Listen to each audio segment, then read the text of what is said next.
On December 6th, President Trump's words shook the world. He recognized Jerusalem as the capital of Israel, and whether he knows it or not, fulfilled his part in a frightening biblical prophecy. Because according to the final chapters of the Bible, our country and every American citizen are about to face its greatest tribulation.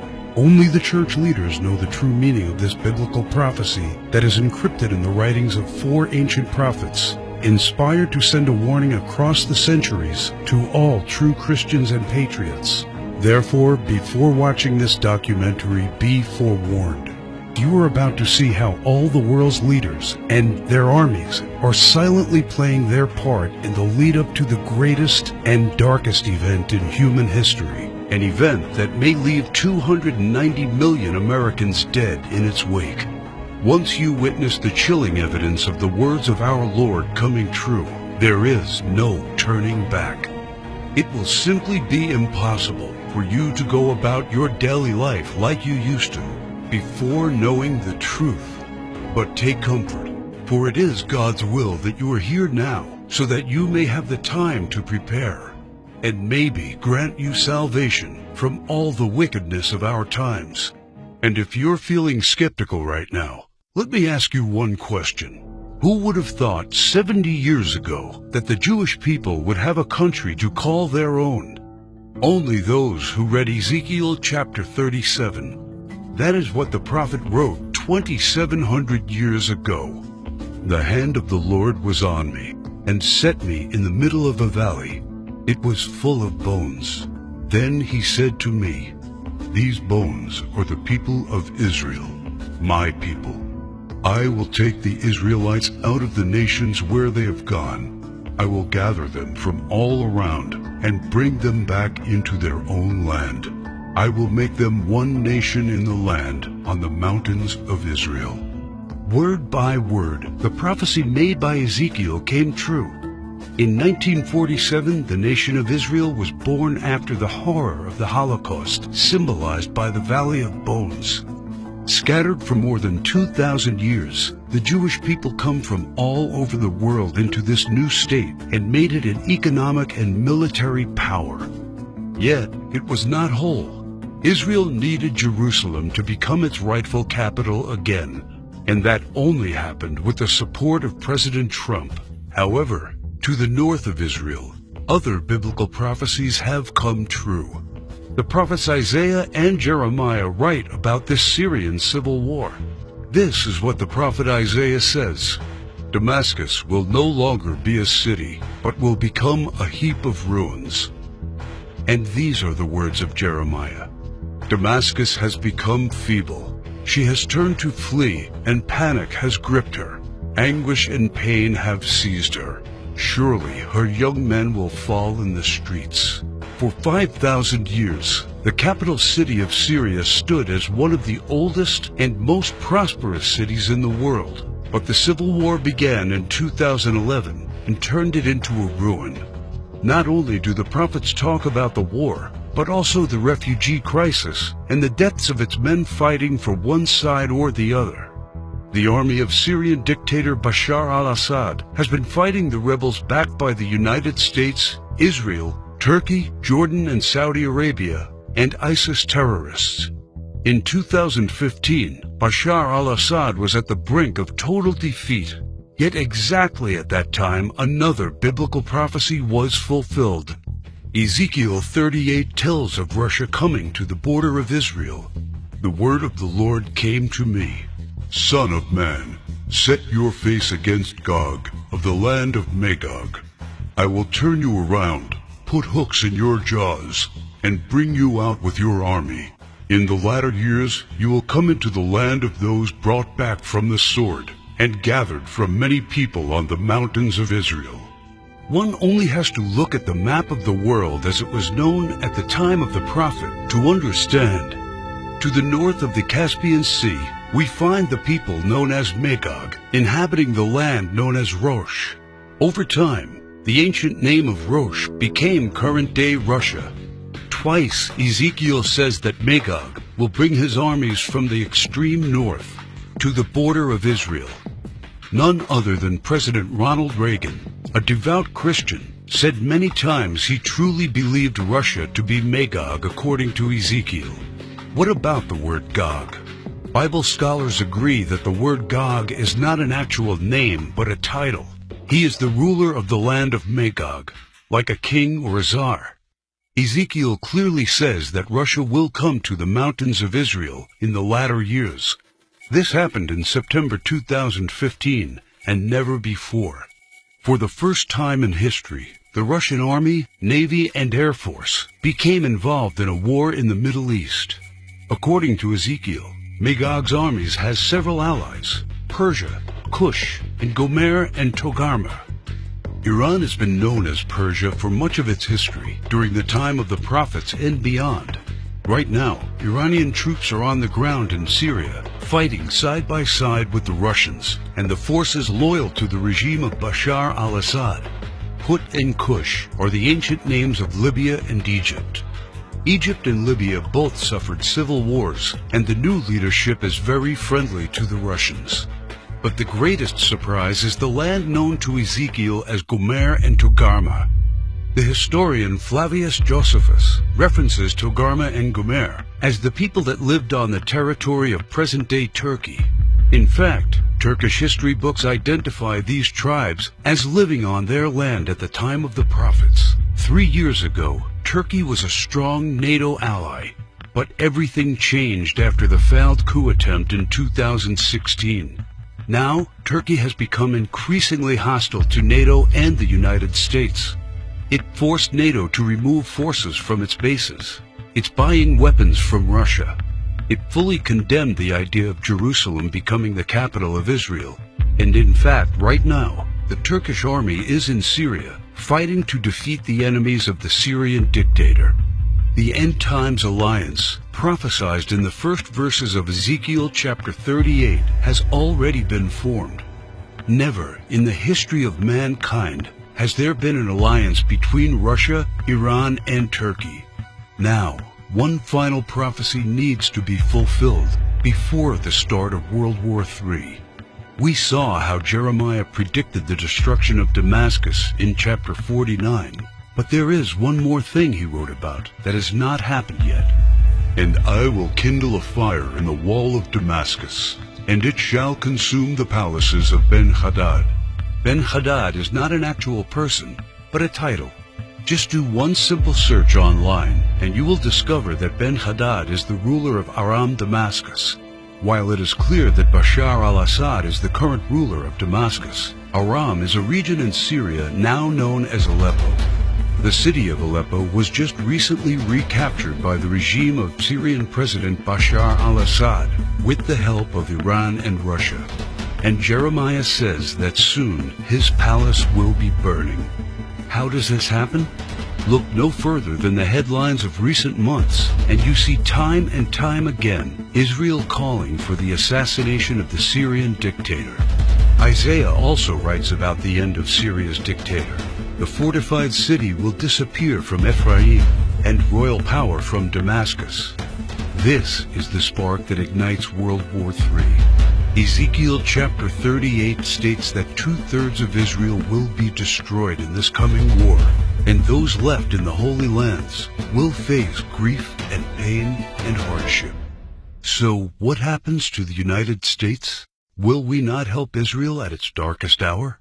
To answer this question, we must first find the United States in biblical prophecy. John the Apostle in the book of Revelation and Jeremiah and Isaiah talk about another end times nation in their writings. A nation called Babylon, or Mystery Babylon. The name is deeply symbolic. Ancient Babylon was a city made great by people who came from all parts of the ancient world, just like immigrants helped make the United States the world's only superpower. And because the prophets didn't know of the existence of the North American continent at the time of the visions, they called it Mystery Babylon. Some say biblical Babylon refers to ancient Iraq. But if that is true, why do the prophets see it as a nation surrounded by waters? O thou that dwellest upon many waters, abundant in treasures, where all who had ships on the sea became rich through her wealth, While biblical Babylon has plentiful access to waters rich in resources, most of Iraq is a desert and has only a narrow stretch of coastline. Why do the prophets talk about pollution when in ancient Iraq there could be no such thing? Thou hast destroyed thy land. I have polluted mine inheritance, and have given them into thine hand. Babylon mounts up to heaven, and descends above the heights of the clouds. These metaphors clearly reference a nation that has discovered flight. It is obvious that Babylon, or Mystery Babylon, can't be ancient Iraq. But the prophets have more to say about this end times nation. Babylon is hailed as a queen among nations, the lady of kingdoms. According to the prophets, Babylon reigneth over the kings of the earth. It is the praise of the entire earth, and an astonishment among the nations. It is a place of great riches, and the merchants of the earth are waxed rich through the abundance of her delicacies. In fact, the prophets say clearly that should something happen to Babylon, all worldwide trade would stop. The merchants of the earth will weep and mourn over her, because no one buys their cargoes anymore. It is the #1 military power, and it's called the hammer of the whole earth. Isaiah in verse 18, chapter 2, talks about how Babylon's beginning would be unique and awe-inspiring. America was created out of the former British colonies, a nation made out of many states just like the prophets foretold. Our ancestors were the first British colonists, and we speak their language. That's the reason why Jeremiah sees England like a mother to the U.S., according to verse 50, chapter 12. More so, the prophets talk about the lion that is on the sigil of the mother of Babylon. England uses the lion as its royal symbol. The last crew the prophets left us is incredibly accurate. The scripture often refers to Babylon as a woman. According to the book of Revelations, she sits atop water and has a golden cup in her right hand and a crown of 7 rays on her head. And the woman which thou sawest in that great city, which reigneth over the kings of the earth. The United Nations, in theory, reigns over all the kings of the earth, and is situated in New York, the great city where you can see the Statue of Liberty. The statue is the most well-known landmark in the U.S., and the symbol of Babylon the prophets are referring to in their clues. So why, then, are they also calling it the Whore of Babylon? The sculptor of the Statue of Liberty was Auguste Bertoldi, a Mason belonging to the Great Masonic Lodge in Paris. Before beginning the Statue of Liberty project, Bertoldi was seeking commission to construct a giant statue of the goddess Ishtar. The Romans also adopted this fertility goddess, but they changed the name to Libertas in Latin, Liberty in English. Libertas is the mythological equivalent of Ishtar. Therefore, the Statue of Liberty is in fact a statue of Ishtar, the Babylonian goddess of fertility, love, and sex. According to the ancient Babylonian rituals, one could only be purified of sin after intercourse with a temple priest or priestess of Ishtar. In return for this salvation, a gift offering was needed. Ishtar was the patron mother of the temple priestesses and priests. She was the mother of what we would call today prostitution. This is why Ishtar was seen by early Christians as the Whore of Babylon.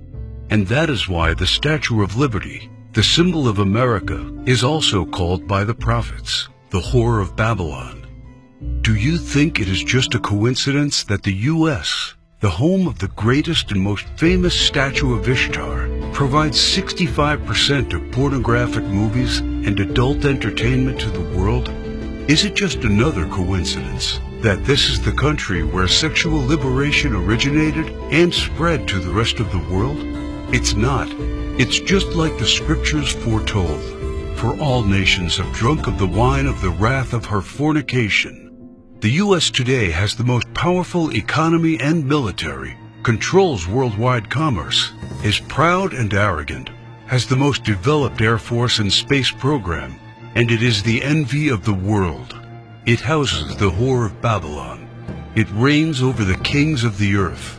And unfortunately for every living American, It is Mystery Babylon. This is what the prophets say about the great enemy of Babylon. For out of the north there cometh up a nation against her, which shall make her land desolate. They come from a far country, from the end of heaven, and the weapons of his indignation, to destroy the whole land. Remember which country the prophet said was from the north? The same country that Ezekiel said will lead a great alliance of nations to the borders of Israel? If war happens, the United States must be the first target. That is why the prophets foretell that at the start of this war, Russia will unexpectedly use a very special weapon, the weapon of indignation, against the whole territory of the U.S., a weapon like which the world has never seen. The Holy Book shows how Babylon will feel the fury of this terrible weapon. This weapon will hit our entire country, and all our defenses will be in vain. Though Babylon should mount up to heaven, and though she should fortify the height of her strength, yet the spoilers come unto her. This weapon paralyzes our military and leaves it almost defenseless. How is the hammer of the whole earth cut asunder and broken? The mighty men of Babylon have forborne to fight. Their might hath failed. The broad walls of Babylon shall be utterly broken, and her high gates shall be burned with fire. She hath given her hand. Her foundations are fallen, her walls are thrown down, because the spoiler is come upon her, even upon Babylon. And her mighty men are taken, every one of their bows is broken. And after the attack, Babylon is left silent and in darkness. Sit thou silent, and get thee into darkness, for thou shalt no more be called the Lady of Kingdoms. All three prophets tell of the fall of Babylon, the destruction of the United States of America as we know it. This is not an event that happened to ancient Babylon in the past. History has never recorded the fall of a state or a city in the way described by the prophets. What weapon could silence an entire continent in 1 hour? The world has never seen one until a few years ago, with the creation of the electromagnetic pulse, or EMP. Over and over, think tanks like the EMP Commission, working for the Senate, have warned how this is the greatest and perhaps only real vulnerability of the United States. Yet no administration has done anything about it. We are completely unprepared for what's coming. Every report says the same thing. This event can wipe out 90% of Americans, and all it takes is just one warhead to be detonated above the United States to take us back to medieval times. The lasting effects will destroy society as we know it, exactly as the scriptures predicted. Therefore shall her plagues come in one day, death and mourning and famine. Without hospitals or pharmacies being able to function, people won't be able to take their necessary medication. Without running water, heat, and garbage disposal, diseases will break out. As cars and trucks stop running, market shelves will become empty. Desperate people will become looters, and there will be food riots. There will be no police, no law, no health care, no help. It will all descend into chaos and confusion, a complete collapse of everything we take for granted today. As the prophet Jeremiah says, "And it shall be, when thou hast made an end of reading this book, that thou shalt bind it to a stone, and cast it into the midst of Euphrates. And thou shalt say, Thus shall Babylon sink, and shall not rise from the evil that it will bring upon her. And this is the start of the time of tribulation and sorrows. For then shall be a great tribulation, such as was not since the beginning of the world to this time, no, nor ever shall be." And yet, the prophet shows that there is still hope. But the ones who endures to the end will be saved. The message couldn't be any clearer. The warnings are there so that only the ones who believe the words and warnings of our Lord and prepare will be saved.